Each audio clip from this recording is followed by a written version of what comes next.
بقينا نراقب السيد هلال وبيان الجمعة ما ادري شلون ننتظره، ومن صدرة الفتوى اختاضت ام عريف وركضنا على السواتر ركضة المهرة.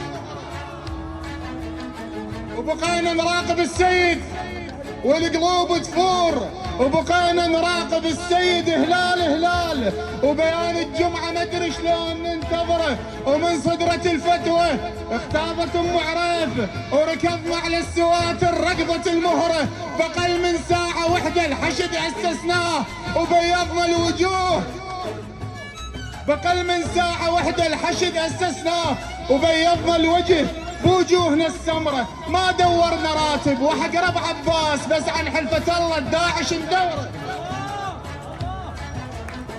بقينا نراقب وبقينا نراقب السيد هلال وبيان الجمعة ما ادري شلون ننتظره، ومن صدرة الفتوى اختاضت ام عريف وركضنا على السواتر ركضة المهرة. بقل من ساعة واحدة الحشد اسسناه وبيضنا الوجه بوجوهنا السمرة. ما دورنا راتب وحق ربع عباس، بس عن حلفة الله الداعش ندوره. خلينا النجف تتباهى بالشبان، دفنا الماكو شيبة انشافت بشعره.